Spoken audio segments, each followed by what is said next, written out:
Okay, so hello everyone. I'm Rafael from the Java Challengers Initiative, and today we're going to see a Java Challenger about maps. So that's the Challenger. We have here a map, and we are putting some values here, a key and a value on this map. And then we created another map that we are putting the three maps we created here as key, and we have a string as the value. And then we are printing the size in the end. So I'm going to give you some time to think about this code. And when you're ready, let me know what is the output.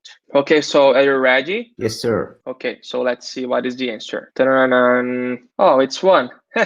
Oh man, how come it's one? Okay, I'm gonna explain why it's one, and then it's gonna be clear. Okay, then so this one is very tricky, and I'm gonna explain why it is one, the answer. Okay, so here we are creating three maps, and one thing you can note here is that we have the number one, but you can also realize that we are storing in this map an object. So what's gonna happen here behind the scenes? Actually, what's gonna happen is that this integer number will be boxed to an integer, and then this integer will be widened to an object, which makes this key to be the same key. So this number one, this integer number one will be the same key for all the maps. So on submap one, it's gonna be an integer one, and here as well. So we can even do that.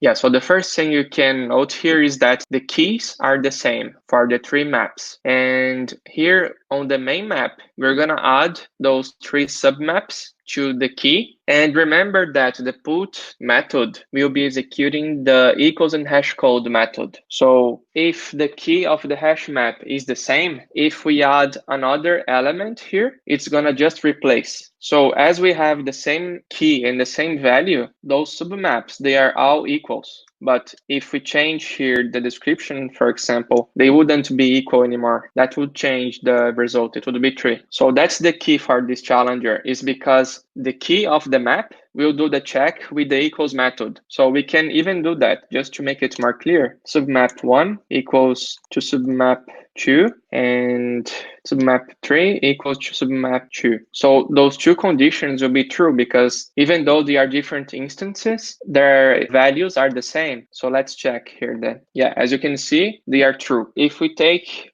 in consideration that the key of the map, the only thing that will be considered is if the object is equal to the other one. And on this case, all of them are equals. So we're going to add the first submap, but then we're going to put the second submap, and the second submap will replace the first one, and the third will replace the second one. We can even check here what is the output of this map. So this main map, we can even do that get submap 3 because that's the one that's here. Yeah, as you can see, we have just this one. So just keep in mind that the key of using a map is to use the key.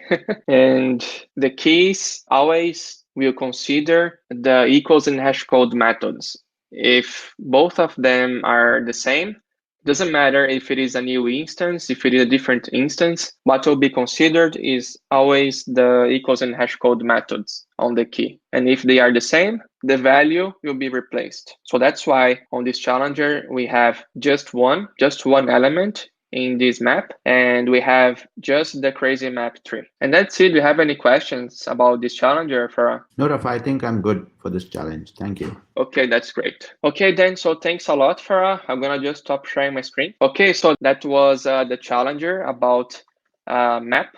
And as you can see, map will consider the equals and hashcode method. We'll consider if the objects are equals. And if they are equals, if you are using these objects in the key value, they will be replacing an element if there is another element with the same key. So keep that in mind because this again will be the key for using the map.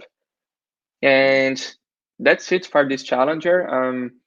If you want to get the code, go in the descriptions because I'll leave the link for the code on the description, and then you can get the code and run your own tests. And if you like the video, please give a like and get subscribed to the channel. On that way, I'm gonna be able to produce even better videos for you, and that will help you and me at the same time. Okay, so that's it, and see you next time.